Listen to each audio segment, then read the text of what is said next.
Good morning. I hope you are doing well today. Thank you for joining. I really appreciate it. Good morning, Bess. Good to see you. I hope you're doing well. Oh, I need to move my microphone so everyone can hear me properly. There we go. I think everything is working fine. I'm just reloading. I had to do some updates and it took longer than I anticipated, which is kind of annoying. Yay for good. I feel like I'm going... Hey, Allie, good to see you. I hope you're doing well. I feel like I'm going to sneeze. And it's like sitting right there and it's driving me crazy. Anyways, thank you so much for joining. It is, I believe it's Memorial Day today down in the States. Or is that tomorrow? I don't know. Either way, happy Memorial Day. Positive vibes for everyone. Good day, Dolce. Good to see you. Thanks for letting me know there, Dolce. I appreciate that. It's tomorrow, apparently. If you're watching this on YouTube, here's a huge thanks to the latest subscribers. I really appreciate it. It does help. Thank you for taking the time to watch the sessions. And, yeah, providing some comments. That's fantastic. I had a huge thank you to those that are joining live. That's fantastic. I really appreciate it. So what are we going to do today? Last session, we basically ended a week in Binh Long. That took 80 sessions to complete from start to finish. Basically over 160 hours to play that particular scenario. And what we're going to do today is I took a lot of the older save files that we have, and we're going to go through and just see how things are looking. So here you can tell what turn that we're on. So let's start at the first one that I saved and see what the situation was there. General comments. I enjoyed the scenario. I thought it was really interesting.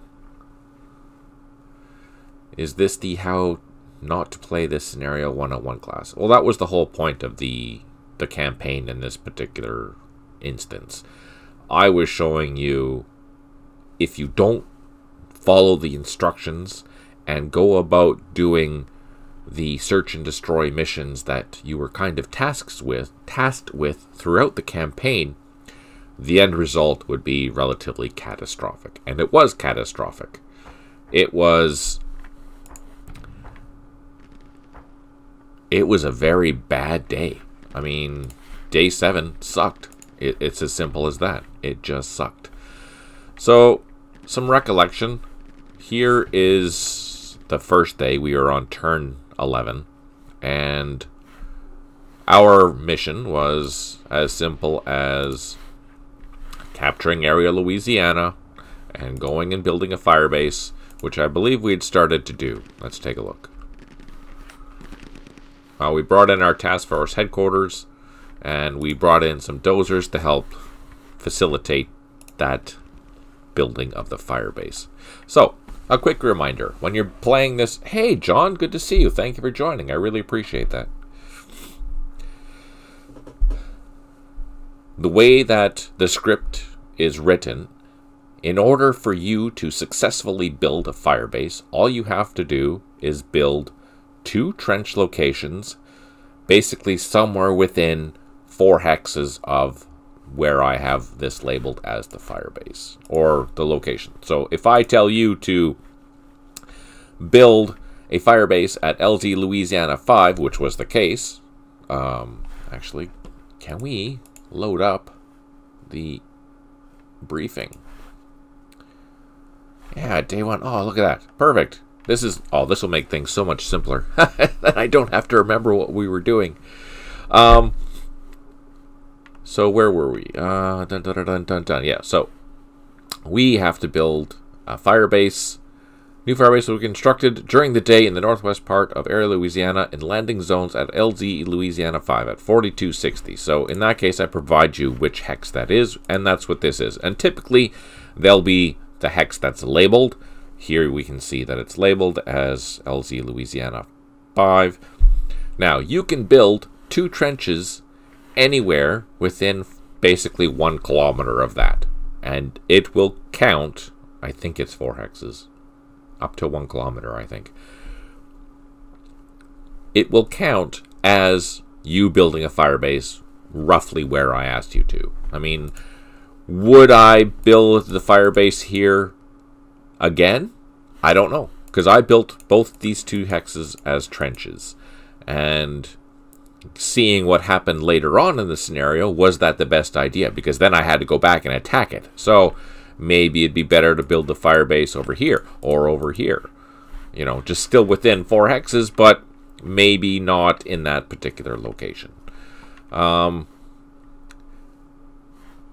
As the day progressed, we were able to secure all of these objectives. It turned out well, but it was a race against time because we had both area Alabama and Louisiana for this 1 infantry battalion to secure.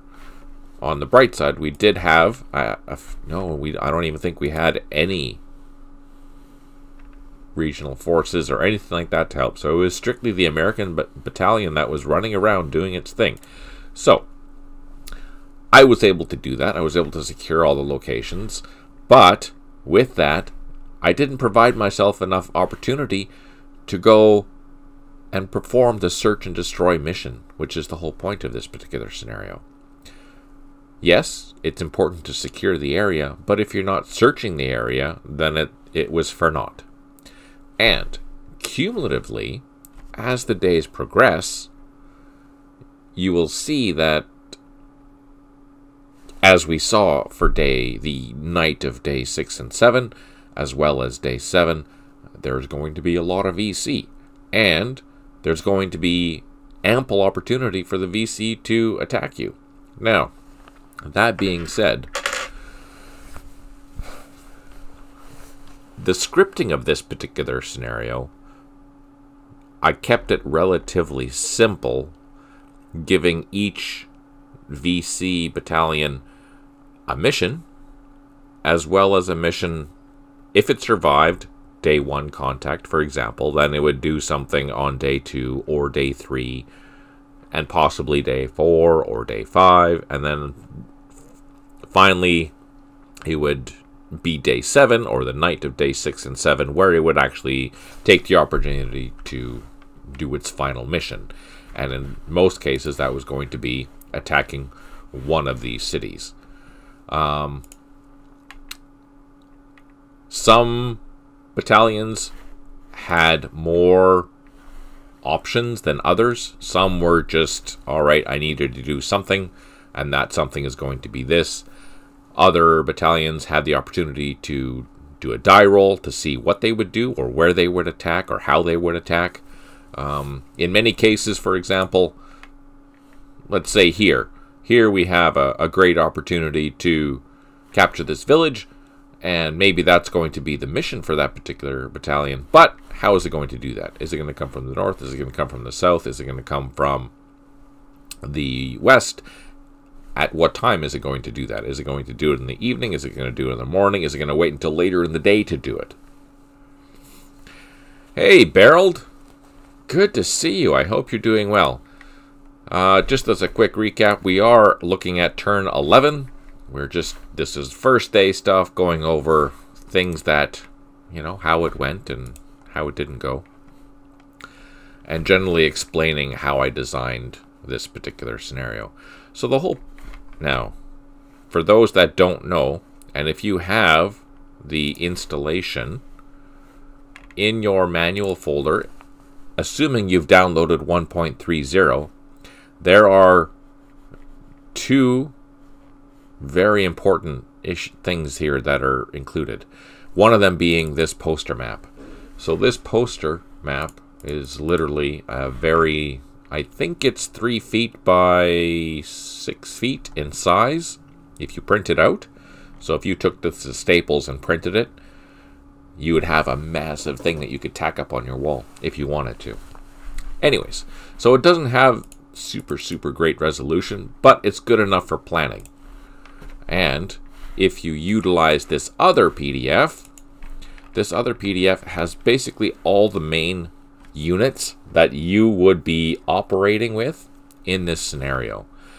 I may have missed 1 or 2 smaller ARVN units, but for the most part, that's where they are. I mean, I could break up these battalions, but I didn't bother. So if you wanted to split them up, you can utilize these spaces down here to make your own, or just, you know, relabel them or whatever. Anyways, what you could do is, if you have the opportunity to print this out and you want to follow along mission-wise on what's happening in the turn, but, you know, actually see it, you could print this out and then have that on a table, pinned to a wall, something like that, and then move your units around as you see them. That is actually a really useful tool for keeping track of where your stuff is. It is, if you haven't played these type of games before, it is complicated to figure out where your stuff is.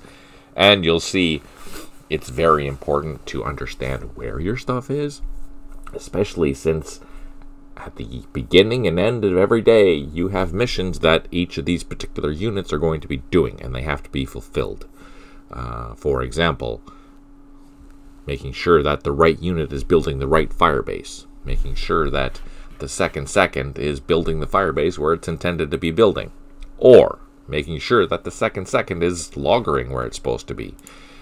Is the second headquarters loggering in the town that it's supposed to be? Is the second task force also loggering where it's supposed to be?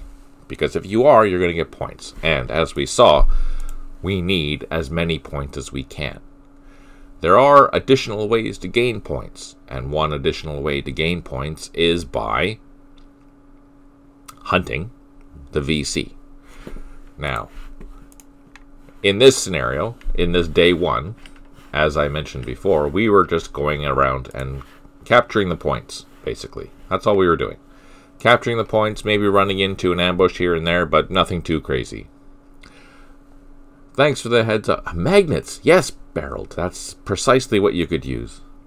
Yeah, that's a brilliant idea. Magnets, magnetize the unit pieces and you can shuffle them around as you need to.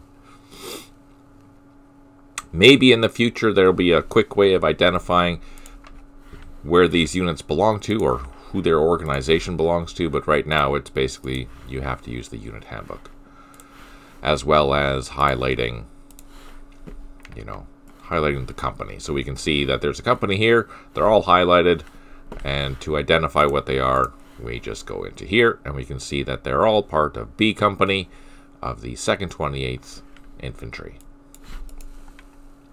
Back to the point. The point is, there's other ways to collect points, and apart from, you know, securing this particular area and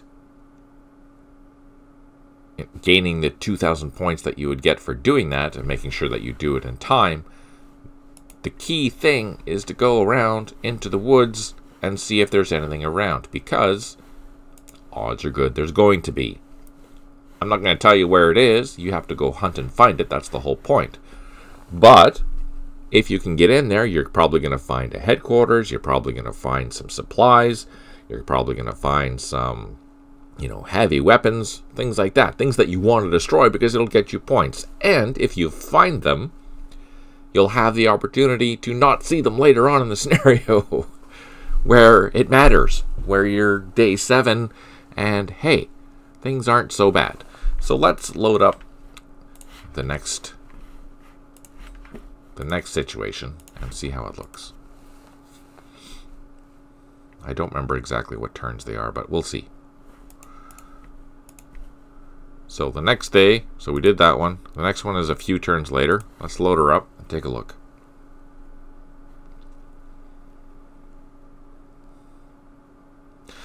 Fair warning, I am using the 1.30 update, so some of these older files may not work. They should work, but they may not. So just in case, I'm going to throw that caveat out there.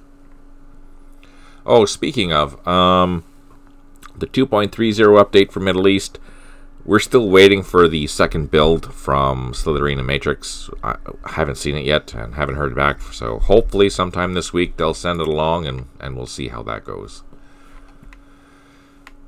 So let's take a look where we were operating. Here you can see, handful of turns later, we're capturing more of the areas. Seems to be going okay. No problems. I think we've probably built our fire base. Oh yeah, we've started building our fire base here. Things are going okay.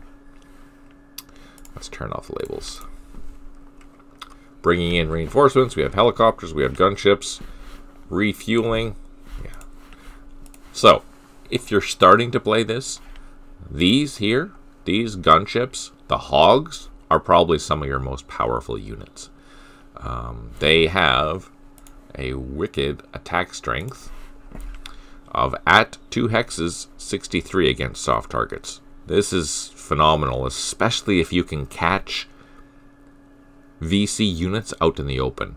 If they're in a bunker, if they're in a trench or something like that, it'll be more difficult to destroy them. But if you have the opportunity to get them retreated into open terrain or even just empty jungle terrain, oh yeah, these are just wicked for dealing with that. Let's take a zoom out here. Look, we can see I've already had a loss. I've lost one of my mortars already. Where is my infantry? And I've suffered some other losses. So the other thing now, we've incorporated this with 1.30. This is slow time.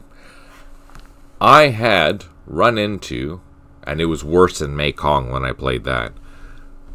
Most of my casualties in Mekong, for example, were caused by mines or IEDs.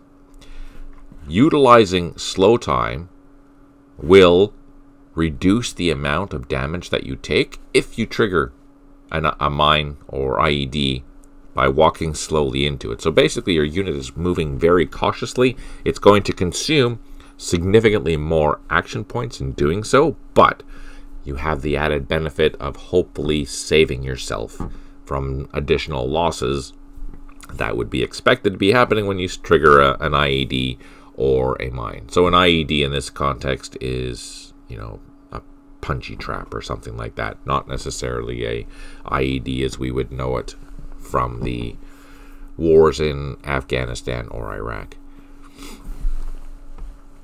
And in the American context, the IED would be laying claymores in front of your firebase.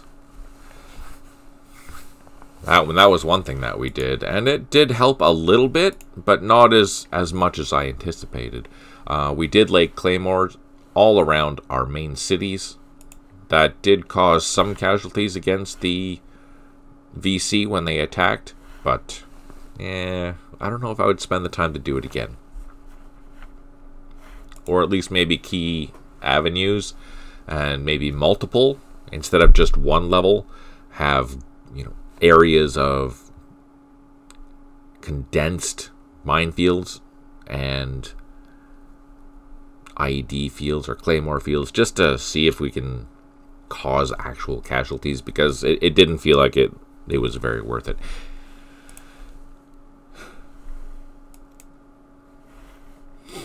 Let's see. Most of these units are actually still full strength, which is kind of nice. It was just this one up here that had taken some casualties. Now, the downside of utilizing the slow time is that, of course, everything is going to take a lot longer to do. I noticed that the most casualties that we received in this particular scenario came from RPG teams. It almost felt like every 2 or 3 turns that an RPG, or every 2 or 3 shots that an RPG team had fired, I was taking casualties. At least 1 strength point. I find if it is multiple levels, it is better. That's good to know, John. That's good to know. The question is, can I lay an IED in the same location out in the field with more than 1 unit on the same location? Just for shits and giggles, let's try. Lay an IED. It didn't work anyways. That's okay. Let's lay an IED. So we were able to do it there. So I don't know if I can lay another one on top of that and improve the IED level. I don't know if that's capable to do in-game or if it is something that has to be done at the scenario building level. Further down, the other thing that's very, very important are convoys and how you operate them. My lessons that I'd noticed is that having armor is awesome. Having the recon teams with the armor is also awesome. And having engineers with the convoys is very important, because as the game progressed, we found... yes, you can, John says. I've laid 2 or 3 IEDs in a hex. Oh, that's good to know, John. I didn't know you could actually do that. I will definitely give that a whirl next time. And also having engineers in your convoys. Ideally, if you can bring a supply truck with a loach and a gunship or a pink team would also be beneficial for long distance movements, because if you get ambushed, and if you're going to start this scenario with 1.30, there are going to be more opportunities for you to get ambushed. So fair warning. I don't know what days those start. They could start on day 1. It could start on day 2. But earlier on in the scenario, you are going to be more likely to be ambushed. So be careful. That being said, you want to keep your convoys spread out. If you're going to get ambushed, you don't want to be stacking up your troops all along the road. And the other thing is that you want to keep your vehicles at no more than 12 strength points in order to utilize the roads. Otherwise, if you have 13, then you're going to be using whatever the terrain hex is. So it'd be a meadow here. So looking at the difference, let's take a look.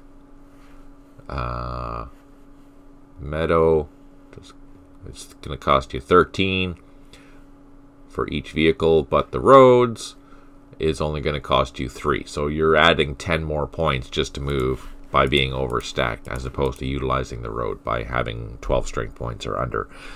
Leaders do not count in that, just as an FYI.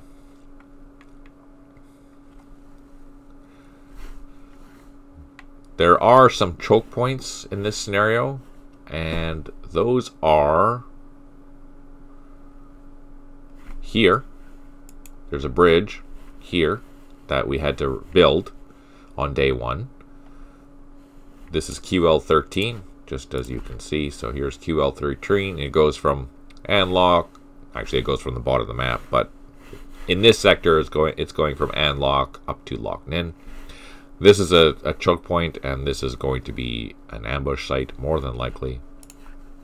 And the other one is, where is it? Here. This is a major Hexside River, and there are a couple of bridges here.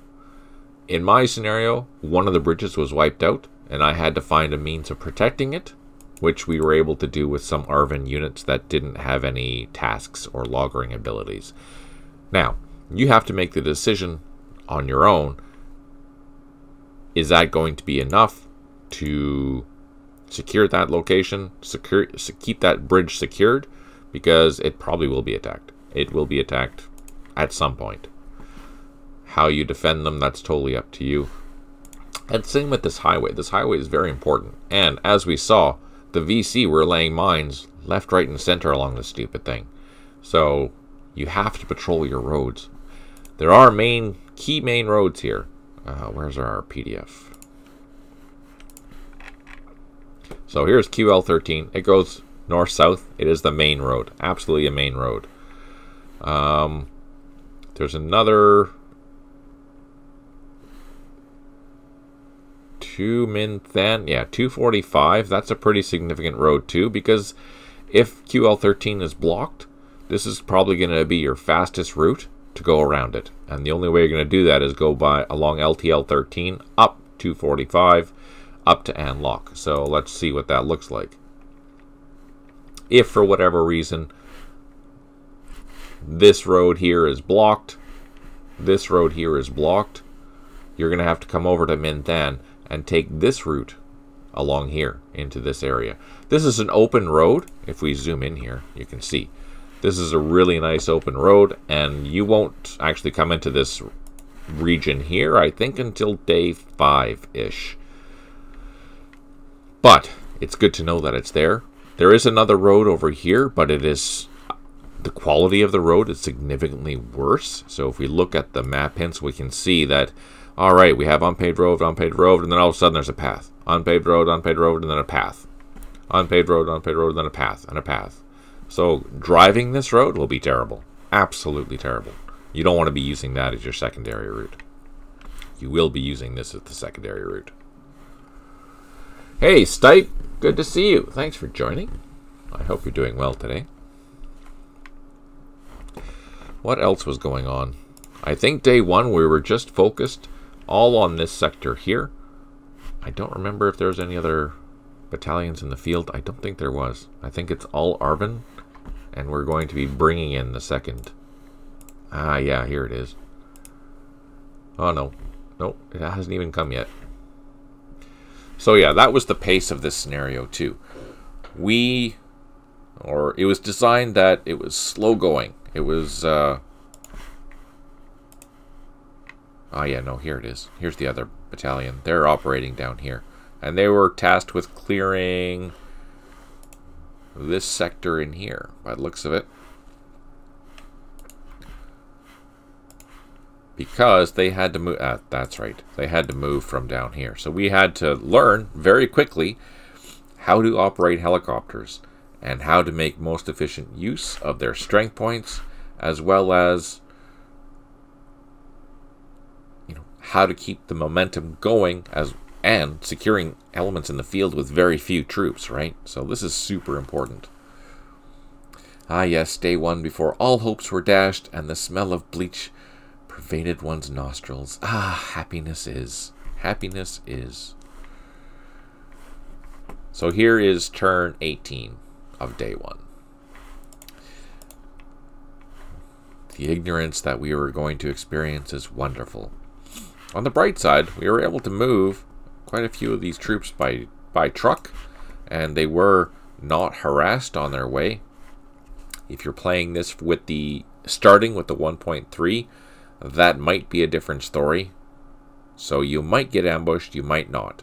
I did add through the course of playing the scenario, especially for the first couple of days 1 and 2, I added some more smaller VC units that may cause you some harassment. But I also gave them options. So if they are going to harass you, they're not going to harass you in the same place, and they're not going to harass you at the same time. Gives a little bit of unpredictability. You don't know what's going to happen. You don't know where it's going to happen. You don't even know if it's going to happen. This could be happening on day 1, could happen on day 2, or it might not happen at all. Maybe that company that was added decided to go do something else. You don't know. That's one of the things that I really like about this scenario is that you have your missions, but you don't know what the VC is doing. You have no idea. You can guess what they're doing based on watching, you know, what happens with the flags, but it's very, very difficult to tell because everything is VC, and that's done intentionally. So this is all, you know, what's the word I'm looking for? Enemy country. That's not the word I'm looking for, but that we're going to call it that. Enemy country. And you don't know where the VC are. You don't know what they're doing. Now, you will come across them on occasion. When you're flying over, you're going to get shot at. You're going to figure out that, hey, there's something there. Or you might spot something as you're flying around. But still, it's up to you to focus on your mission, get your mission done, and then do the search and destroy part. You can do that in tandem with collecting the points. Collecting the points is important. That's how you're going to gain your 2,000 daily points per area. by securing all those objectives within there. One other thing that we notice is that in some cases you didn't complete the mission because some of the areas are complicated and you didn't have enough troops to do whatever you needed, or you got stuck in an ambush, or you found a whole bunch of VC that you were trying to deal with and you spent 10 turns trying to deal with them, or whatever. So if that's the case and you haven't captured the entire area by the end of the night, there's still a chance to capture half the points if you continue fighting or going through the rest of the night to secure that location. If you can secure that location, you won't get 2,000 points, but you'll get 1,000 points if it's done, I think, anytime after midnight or after darkness falls on the other day. The other thing to keep in mind, though, is that if you're doing that, you need to use units that are not going to be tracked for your loggering. Or you have to make the decision. Is me losing 1,000 points for not loggering worth gaining 1,000 points for capturing the territory? Yeah, I don't know. Is it? You tell me. All right.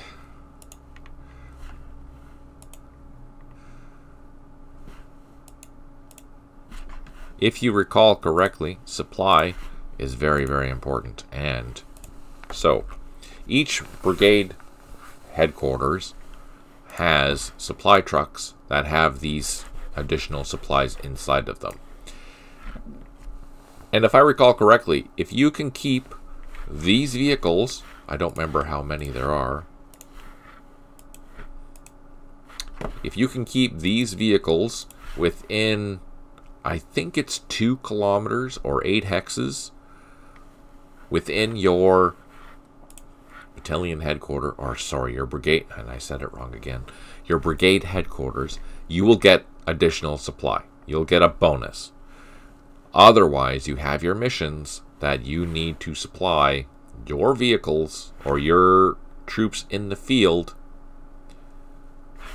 with supply. So, every day, you need to drive, basically,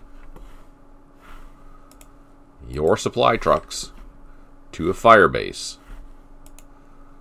And did I even do that for day 1? I could have swore I did that. Maybe I didn't do that. I don't see them there. So you could have, I could have coded it so that you could use helicopters to do that, but I didn't want to do that. I wanted to make you realize the importance of driving, because your helicopters, quite frankly, are going to be really busy doing other things. So, you know, I thought maybe we didn't move our supply trucks. Oh no, because the first mission was to move the supply from down here up to our new base up here. That's why. I was like, why don't I have a road that, oh, I have a road that goes there, why am I not using it? But that's why, because the first mission was to come up and secure that. So yeah, that makes sense. All right, let's take a look at the next line, or the next file.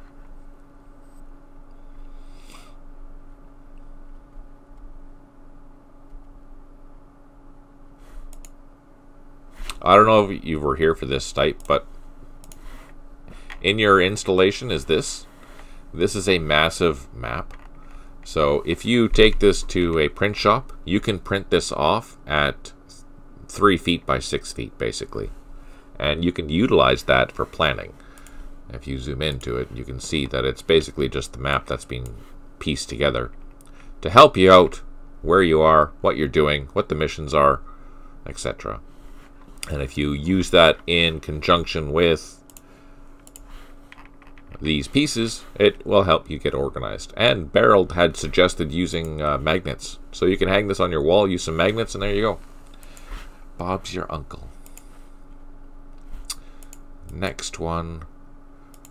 Let's go a little bit further. Let's go to turn 32. Is it A3? It's bigger than A3. It's A0.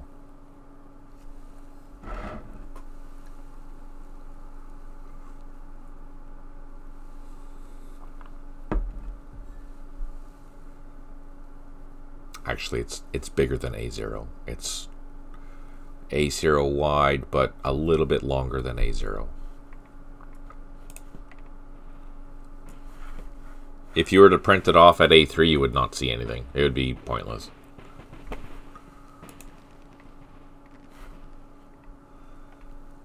Ah, here was one of our first counterattacks. We ran into a VC company. And look, we have a fire base here that we had temporarily established. It was not a intended one, I don't think, because this battalion is operating out of Anlock. So basically large enough to cover. Yeah, precisely. That's exactly what it is. It's huge. You can post it up on your wall and have a very easy visual understanding of what's going on, right? It's a massive file, but if you can get someone to print it, there you go. I have a plotter at work. I could do that. I mean, I don't have a plotter at work. I mean, lovely weather. Yeah, what?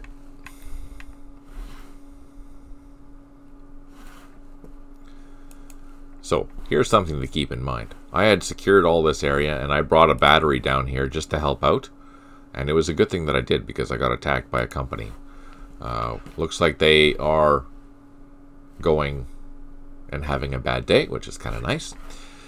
Let's take a look at the jump map, see what's going on. So this is turn 32. Oh yeah, we did find some recon units.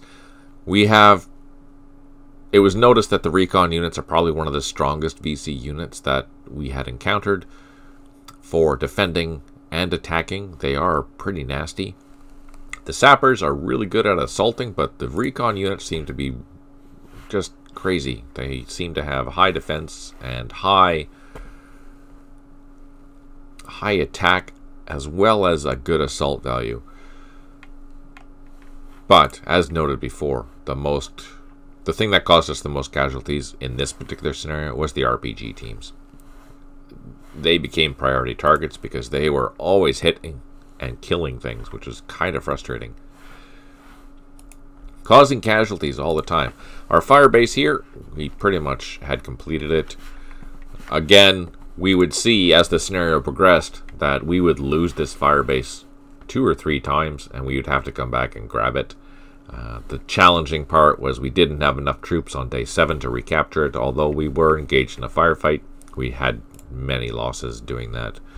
The Mike force that we had engaged here just wasn't enough to assault and capture those areas.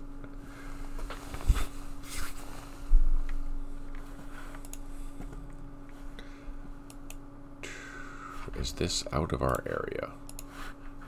So yeah, a good rule of thumb is that in 99% of the cases, if there's a 1 on an objective, that means it is an objective that is to be captured or is going to be included in this particular area. So here we can see this objective is a 0, which means that it's not quite in the area, so we could ignore that for today.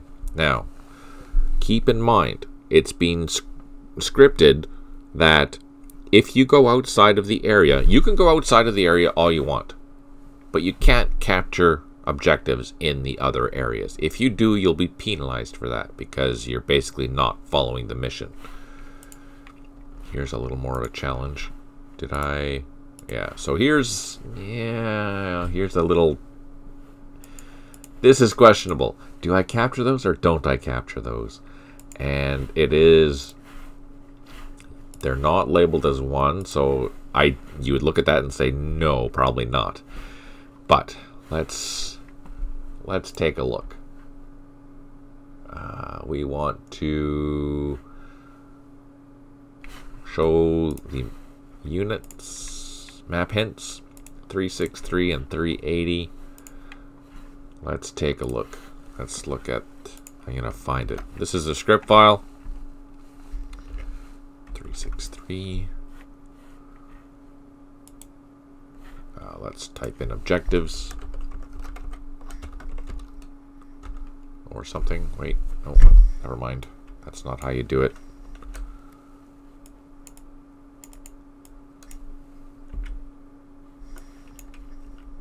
There we go. Objective 363 is part of Area Kentucky. So, let's just double check that. Oh, and it's also part of Area Louisiana. Sneaky buggers. So, you would actually want to capture those because they are on the boundary. That's the other thing to note. So, if it's on the boundary, more than likely you're going to want to take it, even if it says nothing. So, keep that in mind. I might fix that for 1.31, just as an FYI. Basically, if it's in the boundary or on the boundary, it is included in that particular area. Every area will have something inside of it, generally, and it's up to you to find it. In some cases, they will move from one area to another. In some cases, they won't. So, you're going to have enough to do in order to secure everything, as well as do some search and destroy missions. You know, the search and destroy mission, for example, here's a massive area that doesn't have any objectives. There's trails going through, and looking at it is like, oh yeah, that'd be a good place to hide. But you have to think, am I going to be able to get in there and walk in there with my troops, do a comprehensive search and destroy of that area while I'm trying to secure all this other area? And how many troops do I need to have around this? You know, if I'm going to clear these woods, how many troops are going to be enough? I'm recommending, if you're going to be going out and doing this, you don't want to use less than a company, because any of these positions are going to be defended. Some of them are going to be less defended than others, but they will all be defended. You're going to soak up a lot of casualties if you go in there with one platoon. If you go in there with two platoons, yeah, you might get lucky. But if you go in there with a company and you bring heavy weapons, that is the recommended way of doing it. Utilize, for example, if I was going to go into here, I would probably use my Chinooks, secure this landing zone here, bring the battery here, the guns, just so that they're closer. Over here, yeah, they'll still work, but you want the guns to be as close as you are to wherever operating area that you're going to be in, because that's where they pack the most punch. And odds are good, if you stumble across a VC unit that has supplies or headquarters or something like that, it's going to be defended. And more than likely, it's going to be in bunkers. You need to be as close as possible with your artillery in order to hopefully cause damage. This is where you're going to be using your airstrikes. This is where you're going to be using your artillery. This is where you're going to be using your gunships, etc.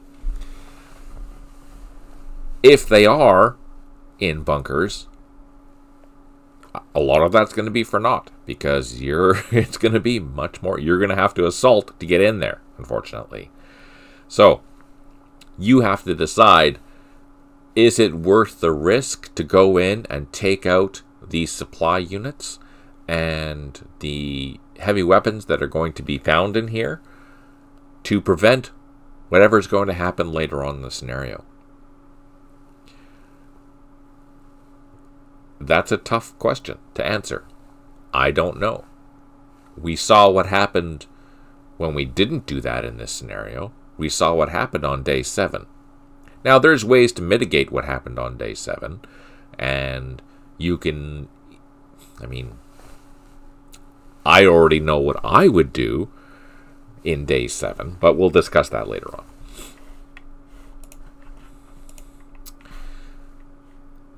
Let's take a look. Did we get ambushed anywhere else? So, turn 32, we're basically at the end, or 31, we're basically at the end of the day of day 1, in this case. And by the looks of it, apart from this unit that is engaging. We actually had to engage this company because they had secured some points in our area. Yeah, that we have to recapture back. So it was a good thing that we have the gunships, and it's a good thing that we have the battery here in order to facilitate that rather quickly. So that's good. So looks like we did pretty good. We had our units where they needed to be. Let's just see if our convoy made it. What's this? Oh yeah, they were heading back up north up here. Looks like our convoy did actually make it.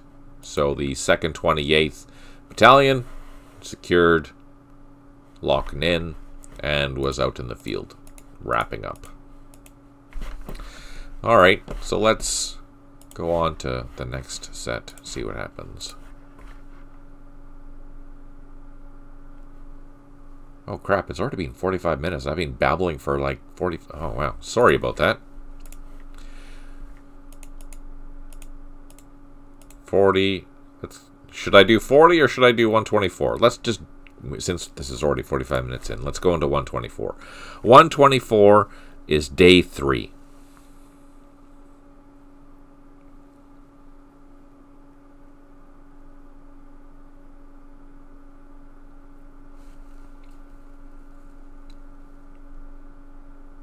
Do you have any questions? Do you have any thoughts? Do you have any comments? This is a good time to have that discussion.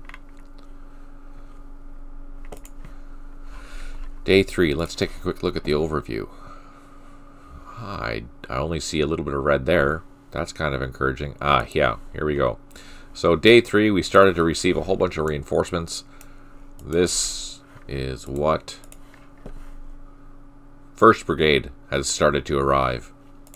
1st Brigade was going to start arriving, and I think we were going to secure a couple of the areas to see how that went. I think it was these 2 areas here that needed to be secured. Our ARVN forces hadn't been attacked yet, I don't believe. And, oh, what's this? We had decided to move some engineers down to help clear the road for 1st Brigade. So day 3, I suspect day 2 missions. If we are on 125, then we were just getting the day started for day 3. Let's see, where were we going? This is John Wayne. We have John Wayne in Cambodia. We did have 2 LRRP teams, but one was lost at this point already. I ran into an ambush, and I think, if I recall correctly, Stipe, this is when we upgraded the defensive value of the LRRP teams to 14 to give them a little bit of more, you know, longevity, I guess, in the field. It didn't make them immune because, as we saw, of the 4 LRRP teams that were in the field, only John Wayne survived. Here we go. So here is an example of us finding some VC in a wooded area. And here we are. We're attacking with a company of troops, with gunships.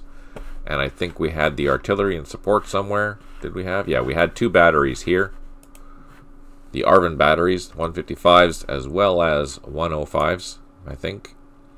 Which, if you recall correctly, on day 7, we lost this entire base. So, including these heavy guns. The VC attacked it during the night and overran it. That was unfortunate. Yeah, after that. Yeah, exactly. That's what I thought there, Stipe, for sure. Here, we have an ARVN task force that had remained fixed throughout the entire scenario. I'm going to change this. Did you make a montage of all the chopper loss for your lost? No, I didn't lose any helicopters. They were all recovered. I don't know what you're talking about. Or something.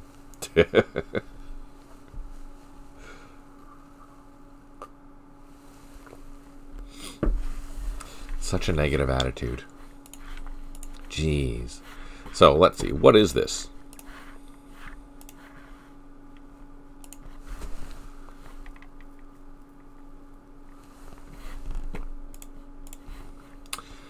The second first mechanized. So I'm going to turn on the show track IDs. Jeez. So fair warning, I've been working a lot, developing some stuff for my day job, and I haven't had a chance to work on the TET stuff, but I will do that as soon as I can. What are we doing? We're going here. I need to find this company, so let's do that. 2660. That's what this is. I'm just going to copy it. And is it found anywhere else? So,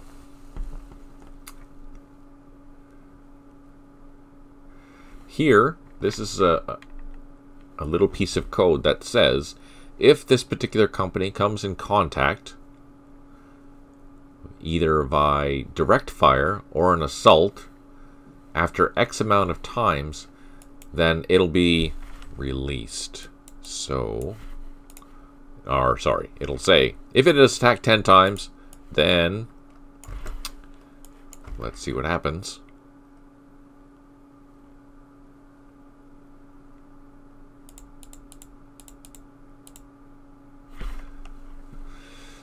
If it is attacked and if it is not released, then it'll be released. So,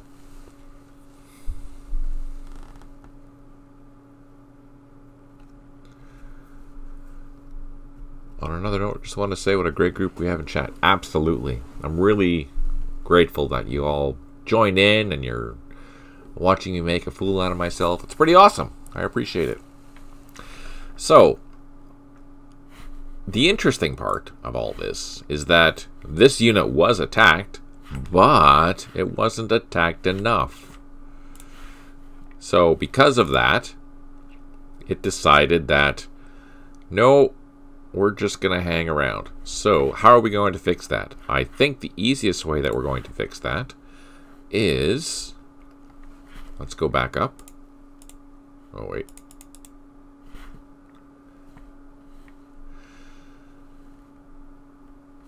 If it's attacked, then let's do that. Else,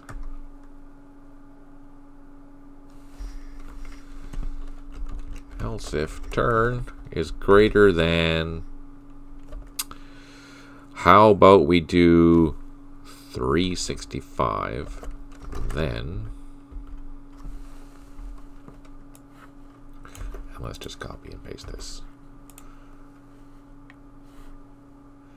So if before turn 365 this unit is attacked and it's attacked 10 times, then it'll be released. So then we can use this company however we want to use it.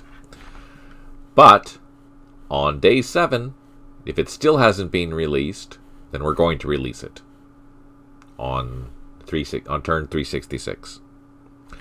Or what should I, since we know we're going to be attacked, should I just leave it at that? Yeah, 365, that's 5 turns in to day 7. I think that's fair. That gives them enough time to organize and get ready. What do you think? Is that legit? Are we good with that?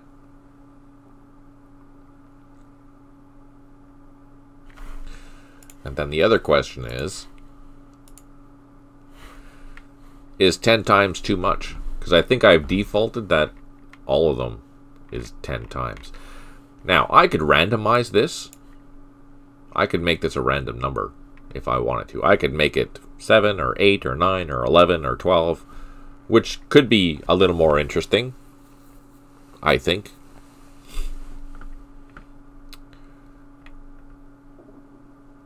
Can I do that?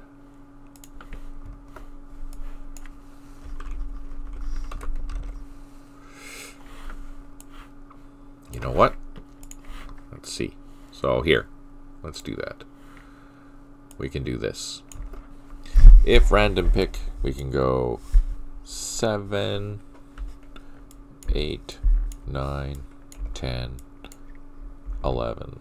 Oops, not 511. 11, 12. So there.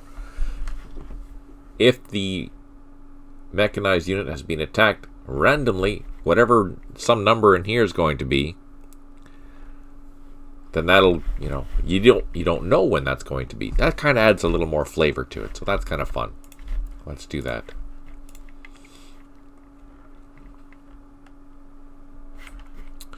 Okay, so we fixed this, and we will send that off to somewhere else. I could do that for all of these companies to make it a little more interesting to see what is going to happen, so that there is more replayability.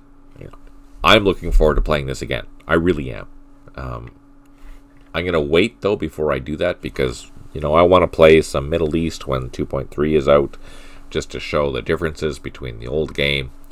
And I also want to see, I want to work on some TET stuff, too. I want to get some of that stuff out. We are just coming into Mintan with the 1st Brigade troops, which is kind of good. Here we're clearing the highway. By the looks of it, we're traveling up and down, trying to keep QL13 open. Again, QL13 is such an important highway in this scenario. You need to keep it open. Did we lose the bridge here already yet, or no?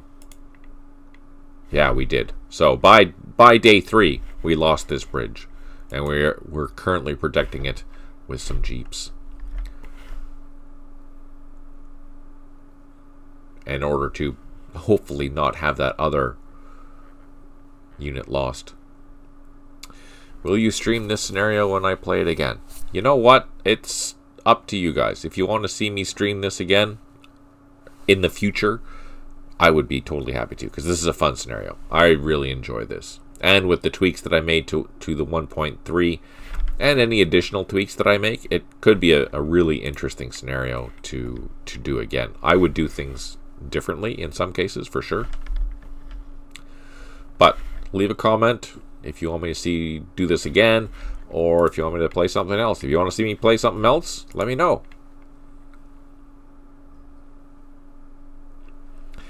I'd love to see the difference and hopefully a great outcome. Yeah, because the outcome for this one wasn't very good. But that was intentionally done so, right? So, alright. So here we can see we're doing okay. We've basically secured what we need to do, and I think the 2nd 28th Battalion is... Where are they operating now? Down here in the south. Yeah, we are just establishing a fire base down here. Getting ready. This is another main road. I think this is LTL 17. This road goes to the border. Yeah, it goes down to the border here. And there was, I think, around turn 270 or something like that, I had redone how the NVA patrol in here. If you're playing this with the 1.30 update, the NVA are going to be far more aggressive than they were before. So if you have your John Wayne units in Cambodia, you have to be very, very careful with them doing their missions, because I have made it so that the VC are actively patrolling, and if they get wind of you and they're nearby, they will hunt you down. Simple as that. So you need to watch out how you're utilizing your special forces. It is the best thing that you can do for your special forces is find a location where you can see where the VC are going to be, or not the VC, but the NVA. Find where they're going to be and plot airstrikes and or artillery, or have a gunship nearby on station to engage those VC or NVA troops that you find. You don't want to be engaging troops with your special forces unless it's a headquarters or it's a supply unit, because if you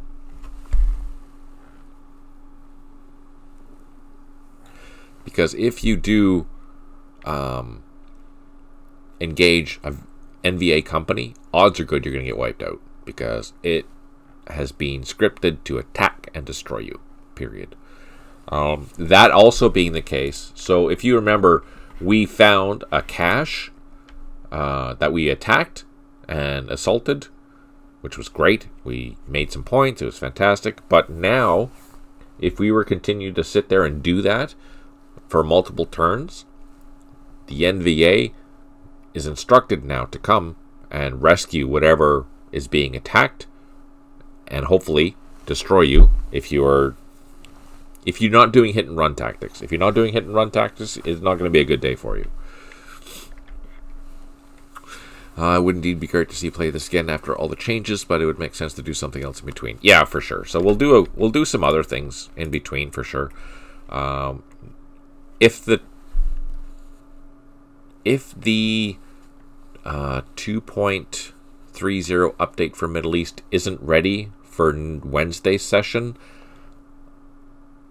I think we'll play... I don't know. What should we play? Throw some ideas out. See what we want to play.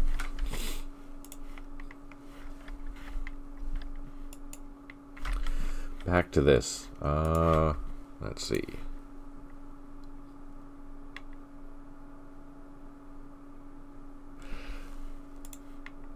At this point, yeah, we're clearing the roads. So the missions, just as an FYI, I also included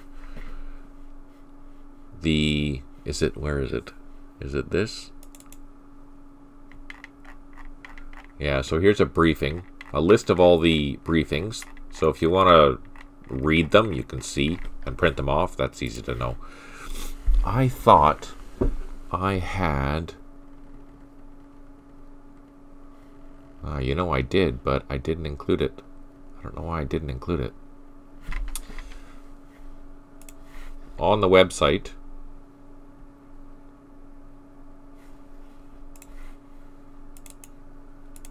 Do I have it in my other installation?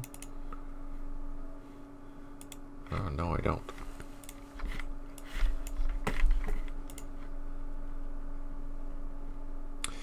Maybe one or two mid-size, smaller scenarios from CSVN. Yeah, that's kind of what I'm thinking.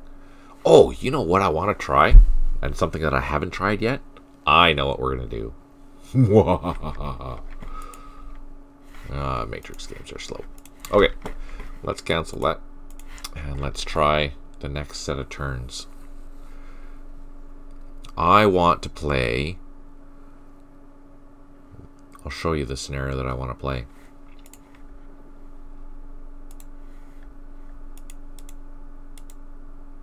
I have to find it. Hang on.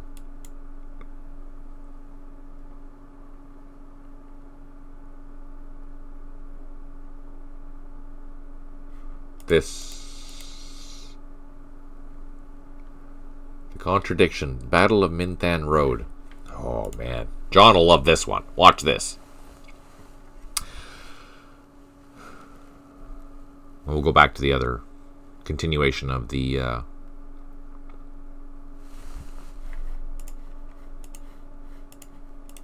So, I play default rules for everything, just as an FYI. We'll read through that when I come back. But this one here... Oh, wait. Is this right?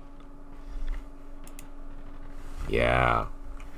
So here we have an armored cavalry group. Plus we have a whole bunch of infantry at various fire bases and whatnot. And we have a whole bunch of helicopters. And our mission is to go from here down to Minthan. And we are expecting an ambush in this sector here. And it's how we deal with that ambush is going to be the interesting part. I haven't played this yet with 1.30, so this isn't a very big scenario. It's only 30 turns, and it should go pretty quick because, as you know, I play relatively quick. And all we have to do is drive from here to here and destroy whatever VC unit that we find. It's all happens during the day, so I shouldn't have to worry about flares. We do have a bunch of heavy weapons. We do have a bunch of infantry. All this is going to go really, really well. I'm quite excited. So here's Minthan. We do have some batteries. So notice that a lot of these units are fixed. They're fixed on purpose because everything is going to happen as an orchestra. We're going to have our vehicles moving in. We're going to get ambushed. And then once that ambush is triggered, our other units are going to be released. So we can go in and try to surround and destroy that VC unit that we're going to be finding. This was exactly what they planned on doing historically. And they did. They almost destroyed the VC. It was a regiment at that time that was almost annihilated in this case, although some of the units did manage to escape. So we're going to try and prevent that from happening with our infantry. But yeah, we're going to try and do as much damage as we can with our armored task force, which is just giddy with guns. Look at that. Tanks, APCs, whole bunch of goodies. We have engineers. Yeah, I'm super stoked. This is what we're going to play next. I think that'll be fun.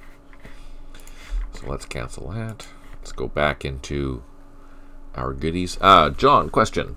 Can JTCS be scripted as is, or will that engine not be able to handle it? The game engine has changed so much. No, you can't. JTS cannot be scripted at all. It's a totally different thing. So we check that. We won't check 128. 138. Let's check 162. 162 is the night of day 3. Let's see what kind of progress that we made in 40 turns.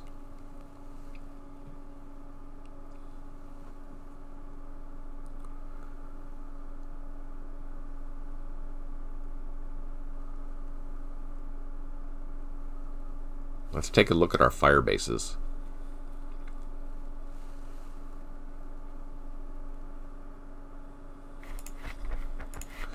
So, oh, what's this? Ah, this is where we incorporated the brand new Special Forces supply. That's right. And we have our Special Forces team, John Wayne, still chugging along in Cambodia. This was prior to the organization of how the structure is developed within the order of battle for the supplies. So I think once that was done, we were able to actually get these units supplied. So it took a little bit to figure it out why it wasn't working, but it did finally work. And I just realized, you know, we lost all of our Special Forces supplies because the NBA found them and overran them. So something to keep in mind. Make sure they are well hidden and protected. Alright, let's float around. So that's not where we are. Where is our firebase? Here's our firebase. And again, I don't know if I'm going to put trenches on the landing zones anymore. It was making sense at the time, but I don't think I would do that again. I think I would move the trenches off the landing zones so it's much faster to get troops in and out. I wouldn't put the trenches on the village either to stop road movement. I don't know. It'd be tough. In this scenario, where am I going to put them? Probably here in the trees. I think that's going to be the best bet. They're out of the way. I can do that. Maybe even one up here. As long as they're within 4 hexes of the landing zones, I think we're okay. So yeah, I wouldn't do that again. Next turn, I wouldn't do that. The problem, though, of course, is that I can't have this battery in the trees. If the battery's in the trees, it's not going to fire. So I need to have the battery out in the open, so it has to be protected. But does it need a trench? Probably not. Usually, I'm trying to remember, there was only... How many times did my fire bases get attacked?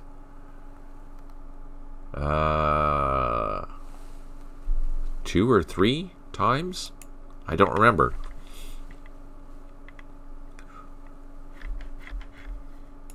I don't remember how many times they got attacked. And here... Yeah, so here, we're just getting all set up in Minh Than. Again, not putting down trenches on the runways because it just didn't make sense. I put them over here in the base. That made sense. Let's see. I think we actually had 3 battalions. Yeah, here's the other one. So this one here was more complicated because this is out in the middle of nowhere. And again, I don't know if I would put them there. I think I would put the trenches in the trees around the landing zone, but not on the landing zone for future reference. Just to make things simpler to move in and out of. We do have the other Special Forces team that eventually would succumb to NVA fire.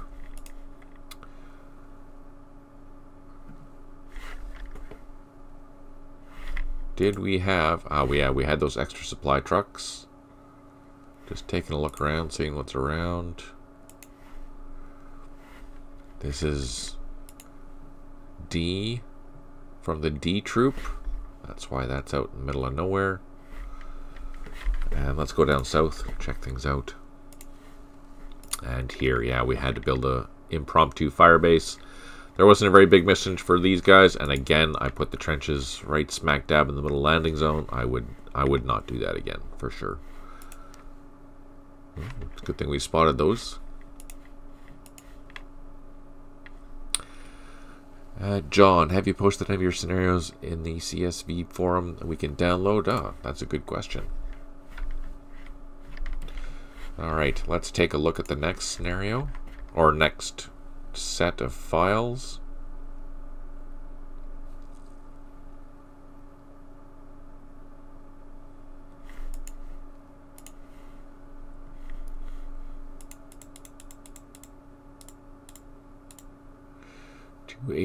Or 183, that's day 4.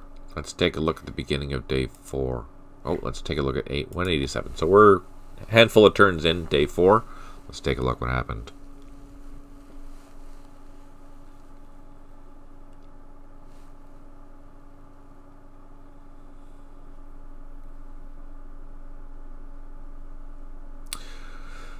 John said, Stipe, not yet, still playing around with the few that I have.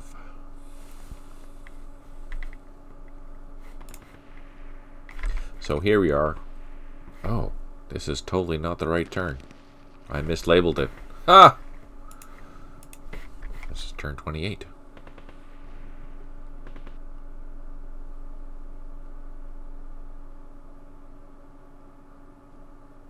Sorry, 1 second.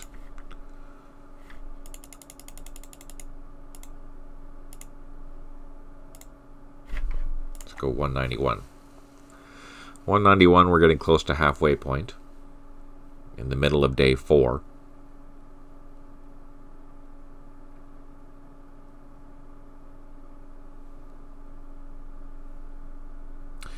Trying to some degree of balance can be a trying experience sometimes. Yes, that is true with scenario design, for sure.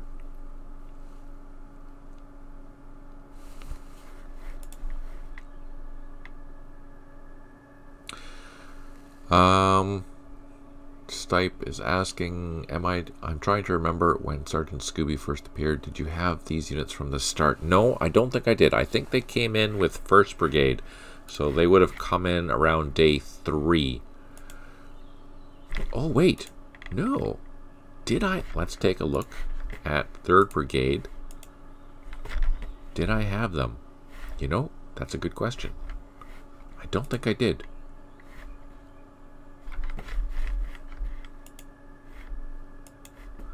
Where is Scooby Snacks? He would have been around here somewhere. I don't see him though.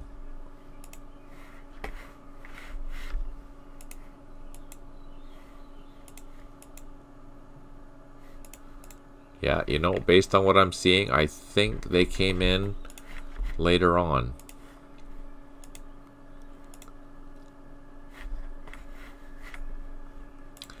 And they were part of the main brigade headquarters. Let's just take a look at the organization.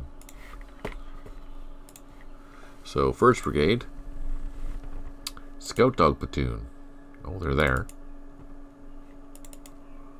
There's one there. And there's one there. So yeah, based on this location, they would have come after the fact. And the other one is just north. Yeah, they both would have came in after. And our special forces, we've lost one already. Team 6 is on the map with the special forces supply. What about for 3rd Brigade? One's already lost, and the other one is on the map still. You know, I don't remember which one of these is John Wayne. I don't remember if it's this one that's John Wayne, or if it's the one in the south that's John Wayne. I don't remember. Either way, it was a sad day when we lost 3 of them. Boo! Alright, let's take a look at the situation. So here, we're out in the middle of the boonies, trying to secure... yeah. This was one of the first fire bases that was attacked. And it got attacked hard. We lost quite a few units here.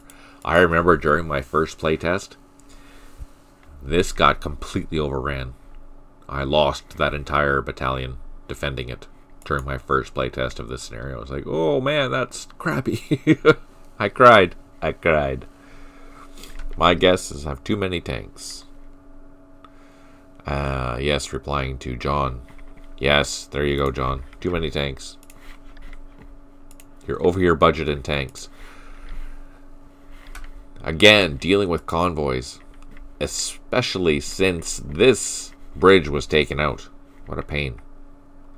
If you're playing this with after the 1.3, again, you have to be very careful about these roads now. You will be ambushed. I don't know when you're going to be ambushed. It could be day 2, day 3, day 4, whenever, but you will be ambushed. So be careful with that. And also, it's good to keep in mind that you want to watch out for mines. The VC will be going through almost every night, or every second night at least, and planting mines along roads that you've already cleared. And if you don't go back and clear them, they will be getting points every turn that they have a mine on one of your roads that you've cleared already. That's something to keep in mind. John is saying, yeah, when you have a brigade of tanks from the 2nd Armored Division going against a company of C-class VC units, it can be tough to balance, so the brigade has a chance. That's funny. Touche, John, touche.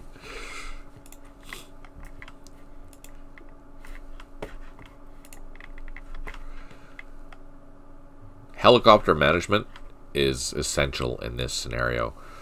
You have to learn to prioritize what units are getting what helicopters.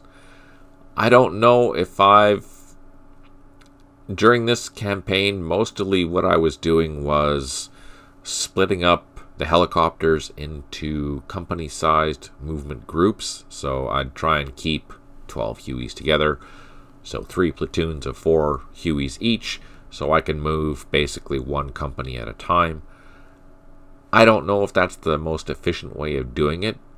It worked okay generally, but would it be wiser to have, you know, all my helicopters at 1 battalion and just moving everything in 1 lift, you know, instead of going back and forth a whole bunch of times? I don't know. I don't know what would be more effective or more efficient. What do you guys suggest? Do you have any suggestions? What do you think?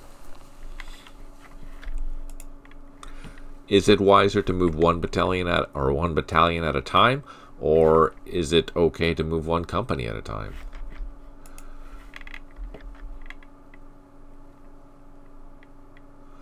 The immediate problem that I can see with doing that is that you're wasting precious turns having your troops waiting to move. For example, I'm looking at this fire base here, and if these guys have to move all the way to the other side of the map, but they're waiting until halfway through the day before they get their opportunity to move, because they're waiting for the entire air group to come get them, I don't know. Is that wise? Yeah, that's tough to say. That is very tough to say.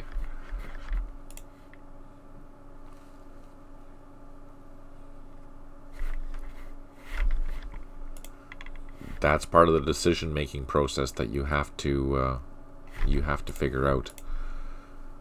I see here, let's turn this off. I see here that I have a lot of gunships that are just stationary. They're not out doing anything. Although I've noticed that at this point my loaches are taking hits. I've lost gunships, I've lost helicopters. Let's take a look how many helicopters I've lost. And maybe that's why they're sitting there. Halfway through the day, we've lost 2 transport helicopters, 2 snakes, and 2 snakes and 2 hogs. Oh man, we lost hogs. That sucks. So we haven't lost that many. We did lose 7 loaches though, but we expect to lose the loaches for the simple reason that they're our eyes close to the ground, trying to determine where the heck they are, where the VC are. You know what? Our losses are not terrible to this point. Even our infantry. On day 4, we've only lost 33 strength points worth of infantry. That's not terrible, really.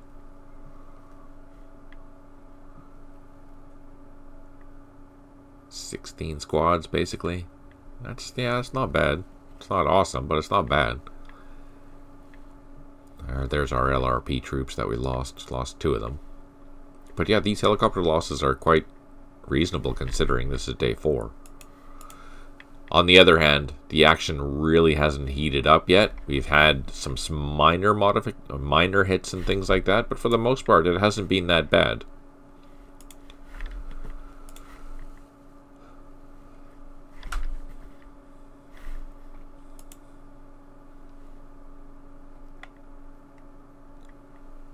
Here we're clearing the road. I think this is where this... Did we gain this battalion yet? No, we hadn't gained the 3/9th Battalion yet. And I don't think we gained 4/9th either. Let's take a look.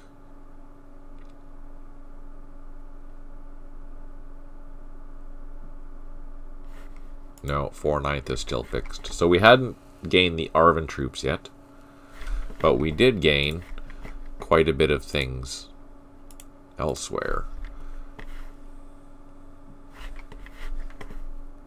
One key thing to remember, you need to secure Minthan in order to start the reinforcement schedule for the battalion that is going to be landing at these airfields.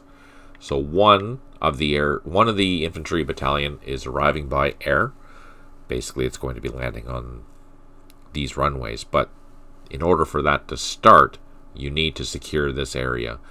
And that happens on day 3. So depending on when you finally secure this entire area is when that trigger starts. And I think it's 50 turns after you've secured it.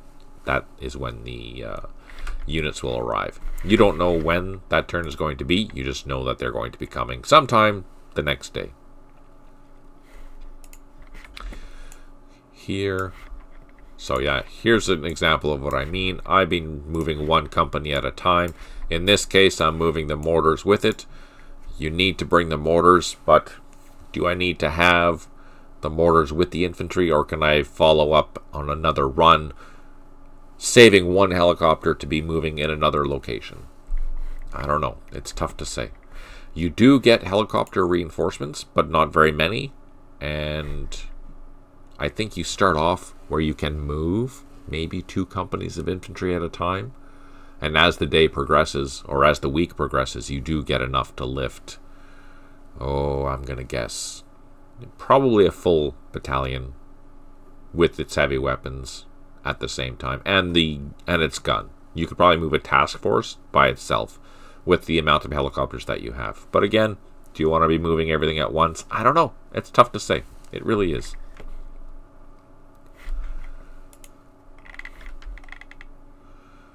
Here, yeah. Again, would I build trenches where there's a landing zone? Probably not. This is another one of those locations where we lost this and had to recapture it multiple times because it's so close to the the VC operating area. They were all over that place. Alright, so let's continue on and see what happened next.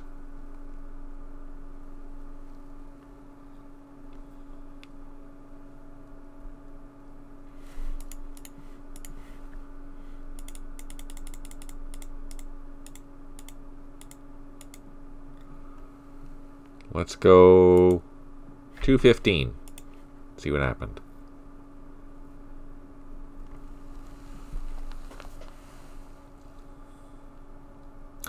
The inclusion of the maps and giving you a visual description of what you have to do, I think, was a really good improvement for this particular scenario, or these type of scenarios, where it gives you a visual reminder of all the textual information that is incorporated at the beginning of your turns, as well as later on during the scenario where it's telling you where you need to be loggering. I think those were really, really beneficial. And the nice thing about that, here, I'm going to bring this up so you can see what the heck I'm talking about. Get long. So day 4, for example, this is what the supply mission is. And what you would have seen in the scenario is, hey, you need to move your logistics to your brand new fire base that you built at New Mexico, landing zone New Mexico 1.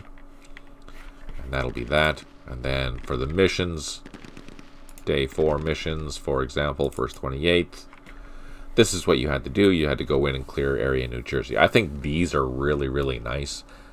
It really gives you a clear understanding of what you need to do and which units are going to be involved with those. It takes a little bit to design, but to have that really, really helps. And the nice thing is that you can add additional text to these things. You can add little hints. You could add a whole bunch of little things in there that if you want to, you can totally. And all these they're just referenced inside the script file, the Lua file, at various times during the day. So let me show you. I'm just going to grab that, copy that, let's put it in here. So as you can see, it's going to show up on turn 13, and here's a visual reminder of the 1st 16th Infantry supply mission for the first day. And this just tells me where that BMP is, or where that file is. There is a standard size for that, and you know what? I don't even know if I included that in the manual. That would be something to look at, because I don't know. That might be the standard size, 62 by 475. Let's take a look.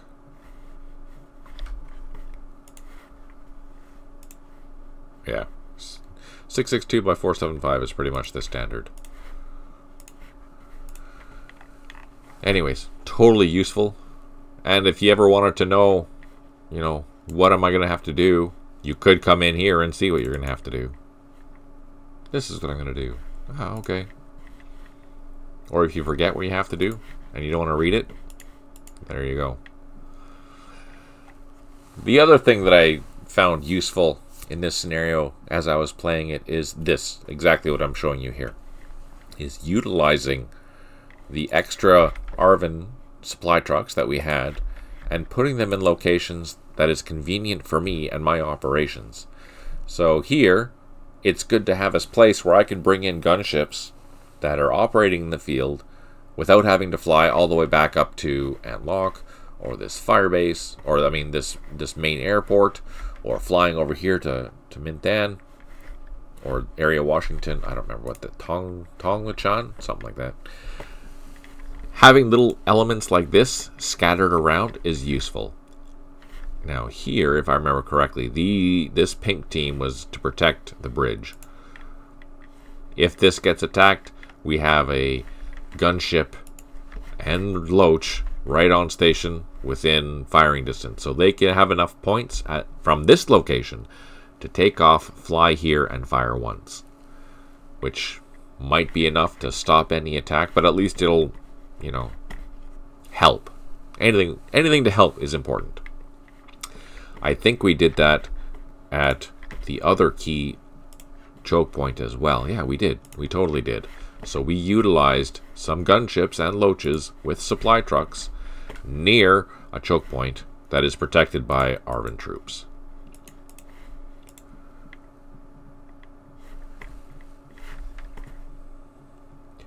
One of the main challenges of this scenario that I found is keeping your troops together.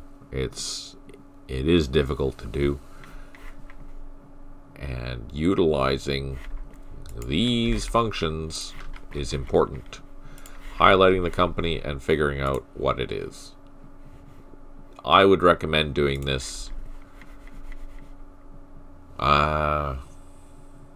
probably every 5 turns, just for your headspace to figure out, yeah, okay, these are where I need them to be. They're in the right location. They're part of the right battalion. They're part of the right brigade. They're part of the right area operating, which is where this comes in very handy. This comes in handy with the cutout sheets that I was telling you about. I mean, you can do this digitally as well. I mean, if you have software, you can do this digitally totally. You don't have to print it out. But that's why these are provided for you, to help you out, to help you keep track of your units. Once we get into Cold War or East Front, you're going to have way more units that you're going to have to keep track of. Are they going to be scattered around the map like this? Yeah, probably not. You know, if this was, you know, John mentioned, oh, this would be a fun scenario if we were fighting against the Chinese in this particular type of scenario. Yeah, for sure. But I think in that sense, it'd be a lot easier to keep track of your units, because you're going to be having a more determined front line. Your units are going to inherently be more organized, in the sense that your units are going to be operating more together. Unlike this, where you're operating out in the middle of nowhere, in an ocean of jungle, hoping that, you know, you don't get your battalion surrounded and destroyed. Whereas in a larger type scenario, you're going to be operating at the brigade level. You're going to be operating at the division level. You're going to have all your units around a town, and then moving up, you know, a brigade at a time, as opposed to a company with some supporting units at a time, right? In that sense, yeah, it'll be easier to keep track of your units, but you're going to have way more units. Absolutely, you're going to have way more units to worry about. And that'll be where using the tips and tricks that you're gaining from playing something like this will be very beneficial later on when you're playing the much larger scenarios. Although technically the US was also fighting Chinese as well in Nam. I don't know what you're talking about. Now, it's never officially been proven. Lovely weather. Can't believe it's snowing somewhere out there.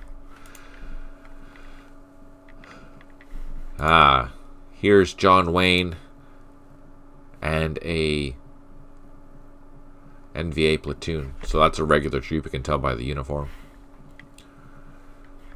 Maybe that was the demise of that particular platoon already. Or did the other one? Did we lose the other one? Oh yeah, it's way up here.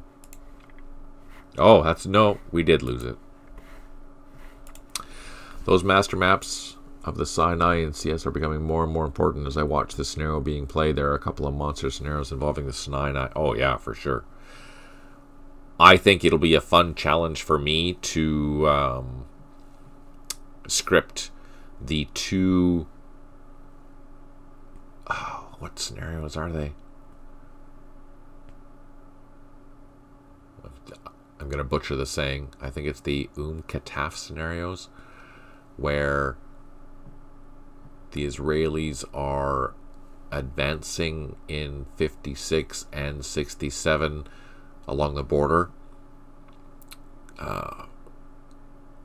defending, having the Egyptians defending will be a very intriguing scripting challenge. But I think the biggest challenge will be if I can script and make it logical an attack by the Syrians against the Jordanians in the Rumallah, or I don't remember what scenario that is.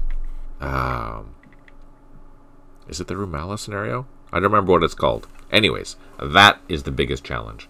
If I can script the armored attack from the Syrians into the Jordanian town, Ramtha, yeah, thanks. Abu Agalia, yeah, that's what I was trying to think of. Thanks, John, I appreciate that. But the Jordanian versus scenario, or versus Syrian, Ramtha, that will be a fantastic challenge. If I can figure out how to attack with an armored force in the desert, that'll be a good practice run for how Cold War is going to look, I think. Defending armored force is a lot easier. It's the attacking force that's going to be much more difficult. There isn't a lot of helicopters in that scenarios, which is good because I can just focus on how the tanks and the mechanized infantry and whatnot will operate. But to get that so that it's a challenge for a Jordanian player against the AI Syrian, that I'm really excited to get that going. I tried, and I need to redo it because I think there were some issues that I didn't comprehend at that time when I was first scripting it. But I've learned so much scripting, even just this scenario and the new scenarios that I've been working on with the TET stuff. Very interesting stuff, and so many more potential capabilities and things that I've learned to do, and simplifying the code but making it far more interesting. Berto has done crazy, fantastic things with the Lua engine to make it easy and interesting. Tank on tank will be a lot different in scripting. Yeah, and that's the very difficult and challenging part, is that it is going to be completely different. I think I have the infantry fighting down packed, but tank fighting and tank versus tank fighting, that'll be a whole different ball game, including the supporting weapons. How do you script an HEGM ambushing and surviving? I don't know if it's going to be possible.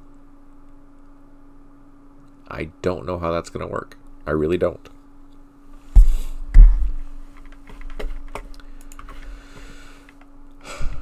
The calm before the storm. We have our beautiful fire base all ready to go.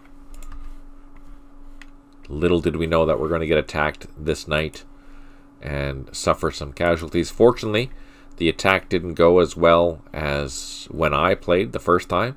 I got wiped out there totally. But this year, we did good. I think we're okay. Yeah, we have a new fire base here, and we did secure this entire area. And over here, we have this location here, also new fire base. And I think these troops, they're all heading up to Mintan because we were running out of time. We only had 4 turns to get up there, which I think we made it because there was a bridge there already. So yeah, here we understood that we have all these units in a wrong location. They need to be moved up here. The body bag's still empty. Yes, the golden days. Ha ha ha, Stipe. Come on now. Be nice. And who says they were just body bags? Maybe it was, they were just casualties. They just got a free ride home. Yeah, that's what it is. They got a free ride home.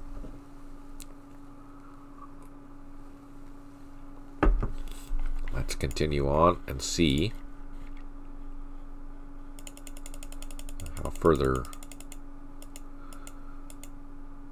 That's 240. Oh no, let's 237. Let's look at 237. So this is the middle of the night. Let's see if that fire base did get attacked and how we handle that.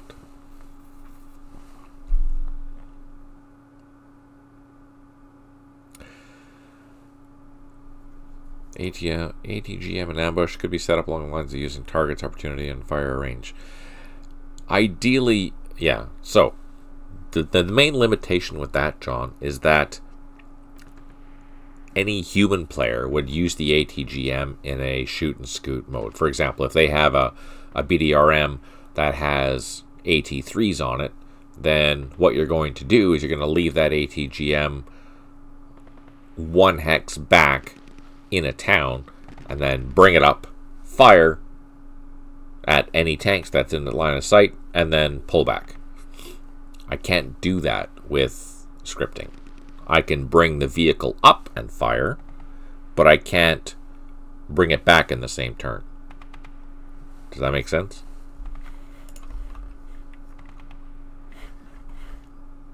No shooting and scooting. Shooting and scooting you can't do.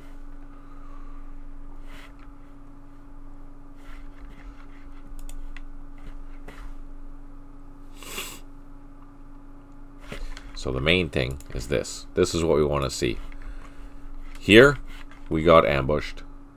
Or not ambushed, but the VC came to attack this firebase on, what is this, day 4 night. And by the looks of it, we didn't lose that much. We were very well entrenched and very well prepared for the attack. And, oh, we did lose some, but we didn't lose a lot. And it looks like we had to lose some of the trenches. And we do have gunships here. So yeah, we did get attacked here. That was a rough night in that location, but it was... oh, yeah, and we lost a helicopter there. Look at that. We didn't lose it, it just ran out of fuel. So it's landed on the ground. This must have been probably... I don't know if that was the first, but I'm sure we had a few helicopters that had to do that. During one of my playthroughs, also I lost a helicopter just north of... what is this? Quan Loa? Phuoc Vinh, that's what that is. So I lost a helicopter in the woods out here. So again, I had to go rescue it. That was a pain. Loggering, again, that's very, very important. You have to make sure that your troops are...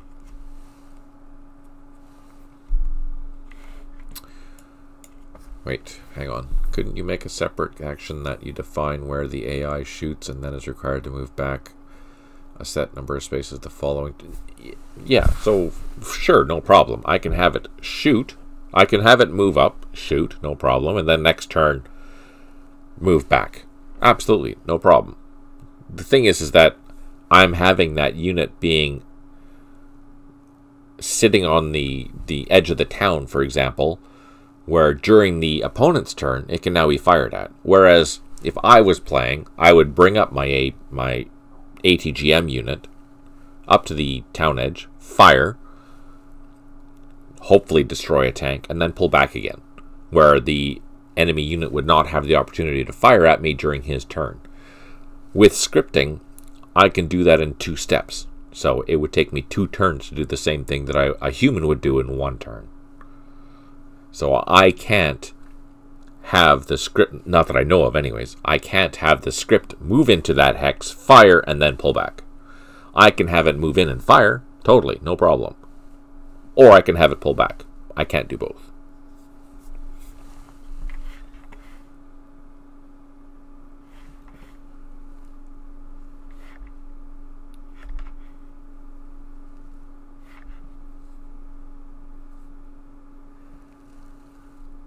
So I have to think of ways that I can get around that.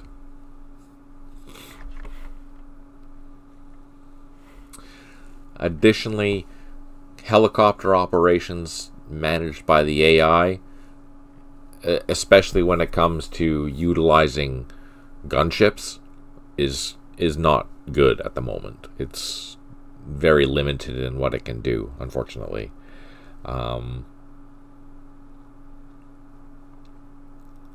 It's not smart enough to operate it the same way that I would.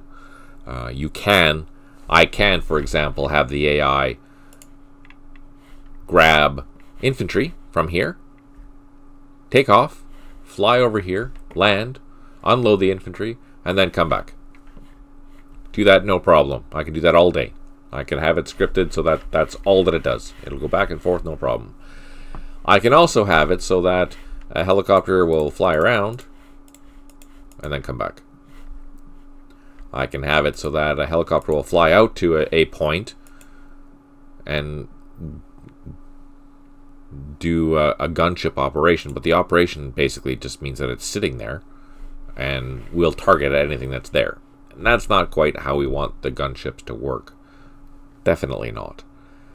So that is the main issue of how to get those working in a Cold War situation, where I have a bunch of Hinds that are really powerful and really useful, but if I'm playing against them, they're going to be easy targets for me to pick. So I have to figure out a way where I can make more effective use of those type of gunships.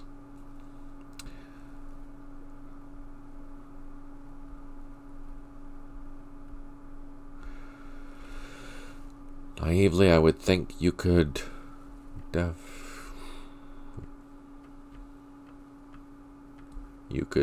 define that as a new move action type. Not the way that the scripting works. So the way the scripting works is that it goes from top to bottom. And it can only kind of do one action at a time. Kinda, in a way. So if I script this vehicle to move up here, it'll do that. That's its mission. Maybe with... No, you see, yeah. I don't know if I can do that. I really don't. I'm going to have to think about that. I don't know how that's going to work. Setting up ambush positions, that's easy. I can totally do that. That's no problem at all. I've done that lots. I mean, and setting up ambush positions with tanks is the same as setting up ambush positions with infantry. The issue is, you know, shooting and scooting. If I have a platoon, do they always move in? No. There's multiple ways that you can set up your movement. You can have it, you know, following a path. You can have it so that it wanders along that path. You can have it so that it completely meanders wherever it feels like, in a way. Or it's doing searching as it's going along that path. But yeah, depending on what the situation is. For example, if I want to have an infantry company going through this jungle, I can script it so that it'll not follow a single path. For the most part, the stuff that I'm doing, because I want my units, I want my VC units to go to a specific location, because there's a purpose that when they get there, that's their mission. Getting there is an important mission, but not as important as the results of getting there. So I will usually have the VC unit moving along a certain path, but they're going to fight if they see you, for example. So basically it's move fire. Move fire is going to say, I'm going to move my VC unit along this road, but if it comes across you guys, then we're going to wipe you out. Or we're going to engage you until you retreat or we die. That being said, I can say, if you have X amount of casualties, then get out of there. You want to go do something else. You want to run away. Otherwise, they'll just stand there and die.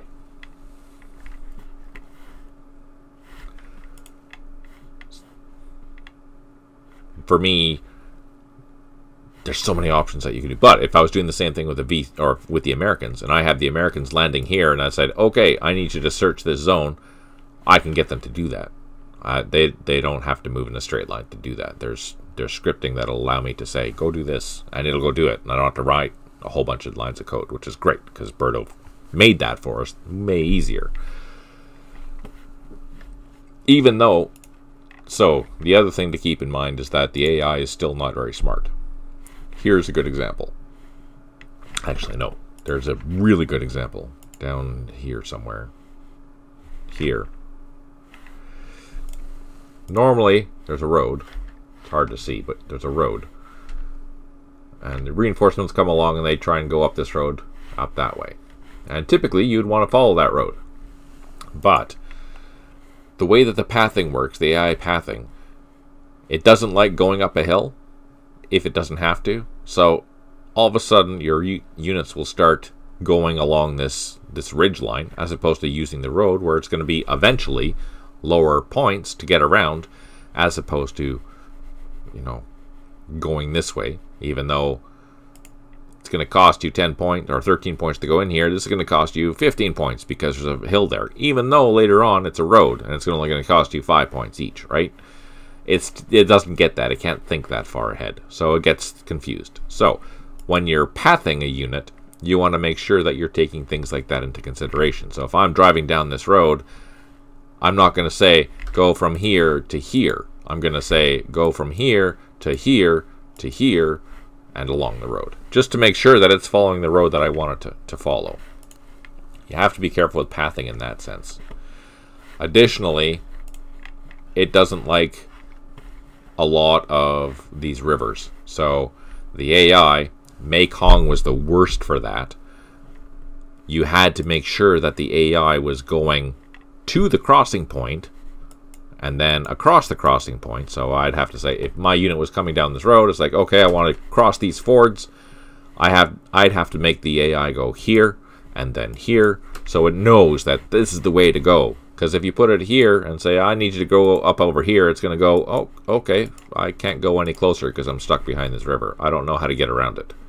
So you have to train it. You have to say, all right, I need you to go from here to here, and then across, and then go do whatever you're going to do.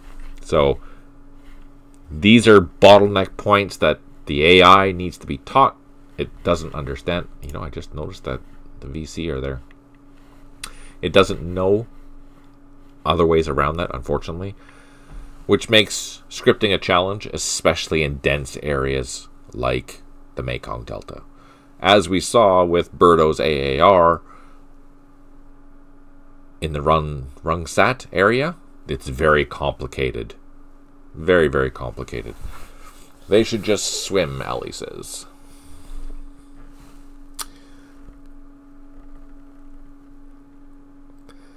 John is saying, yes, the river crossing AI in JTS is a big problem. Because they don't know what to do. The AI doesn't know what to do.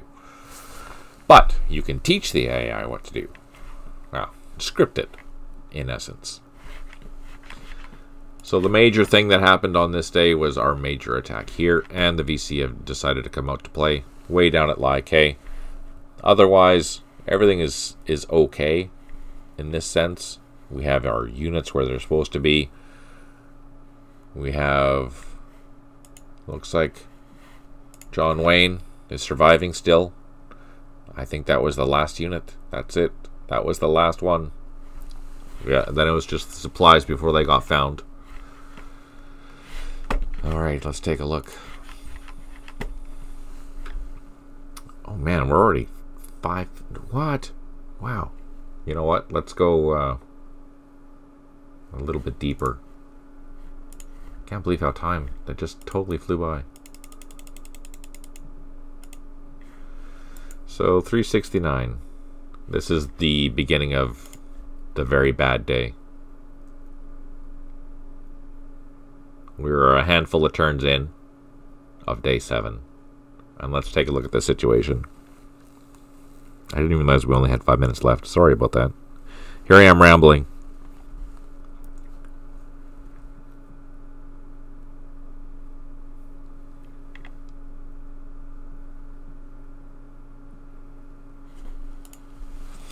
So, how did things look? Not very good. As you can see, this is Anlock. Anlock is being overrun.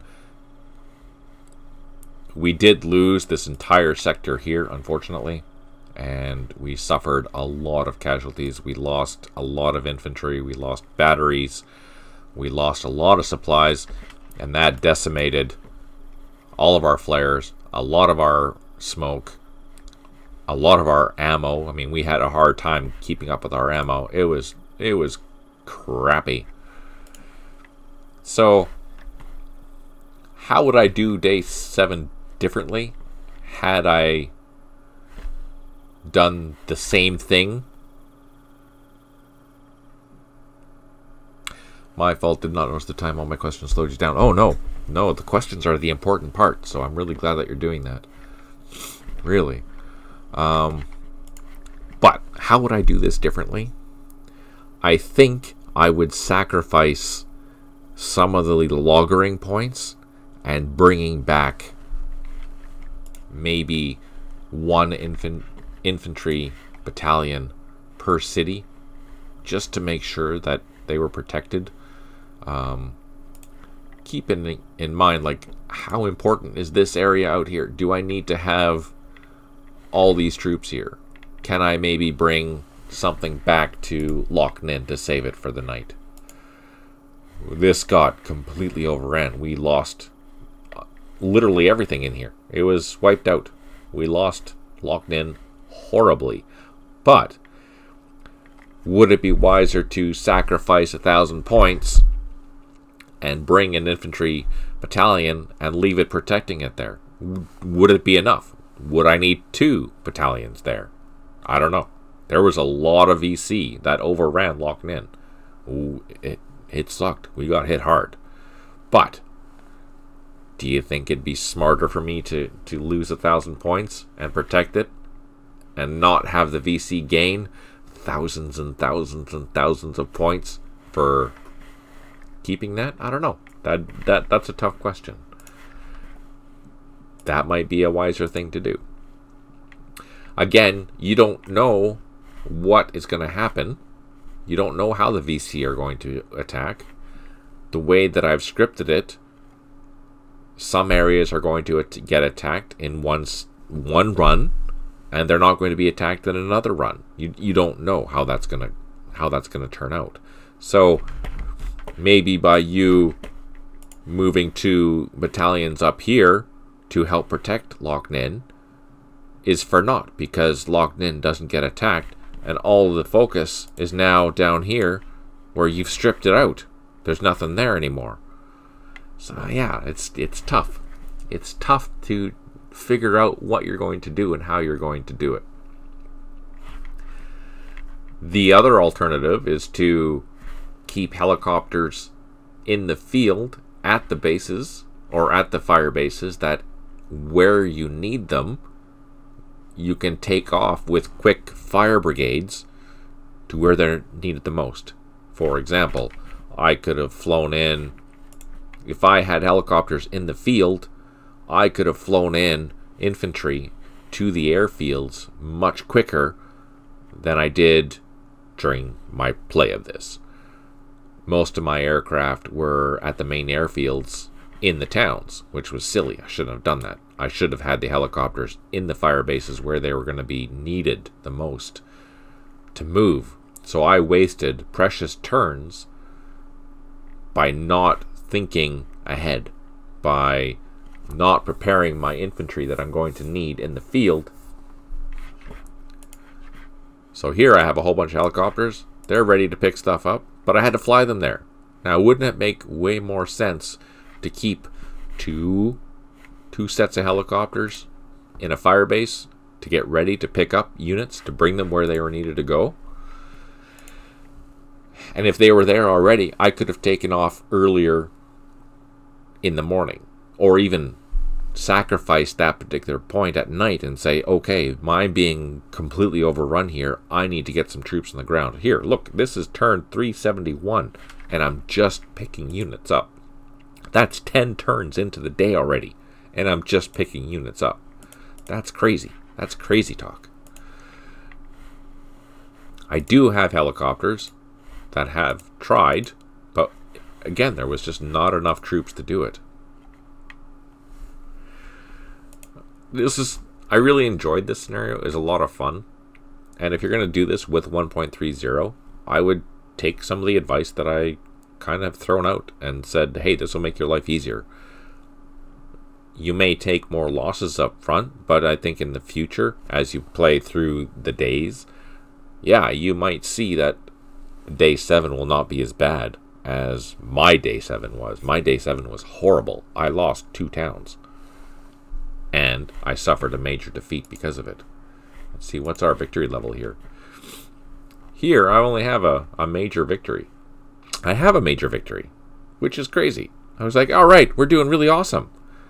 And then the VC started to collect their points. And man, they collected their points. Holy crap. We got down to a major defeat by the end of the day. Because we just couldn't. They hung on to things a lot longer than I initially thought that they would. This was the worst. They collected so many points for holding on to this town as long as they did. We didn't even get into this town until the night, basically, and secured it. And we didn't completely secure it. We only secured the base and the western part of town, but we didn't get the northern part of town. We started to, but then we got counterattacked by a frickin' NVA company. So yeah, it was a tough scenario. And if you're playing this with 1.30, it's even harder. So fair warning, it's gonna suck, but it'll be fun. It'll be really, really fun. All right, that's that. So if you have any questions about this scenario, or if you want to see more of this type of scenario, let me know your thoughts. Tell me what you'd like to see. Tell me what is interesting, what isn't interesting, what kind of scenarios that you would like to see in this type of format. Do you like this type of format? This is a brand new things for the campaign series. So I think it's really exciting. I think it's a lot of fun. It's fascinating to see things develop and have missions, and instead of just running around collecting objectives. I think it's interesting. Let me know if you agree, or if you disagree. Let me know that too. This is kind of like the future of the campaign series, in the campaign sense. This is a campaign. For me, this is a campaign. This is where the system really, really thrives. Thank you for tuning in today. It was really good to see everyone. I'm really glad that you all participated. That was great. There was a lot of great questions, a lot of great thoughts and comments, and I'm excited to see what's going to happen. If the 2.30 update does not get released next week, then we're going to start with the contradiction scenario and see how that goes. I think it'll be a fun little scenario with lots of armor, lots of helicopters, lots of goodies, and it should go pretty quick. It's only 30 turns. I might even be able to do that in that session. We'll see how quickly I play. But on that note, thank you all for tuning in. Thank you for taking the time to listen in and see my perspective on things and what I think, what I enjoy. Here's to a lot more fun in the near future. Hope y'all have a good weekend. Keep that smile on. On that note, take care. Good luck, and talk to you soon.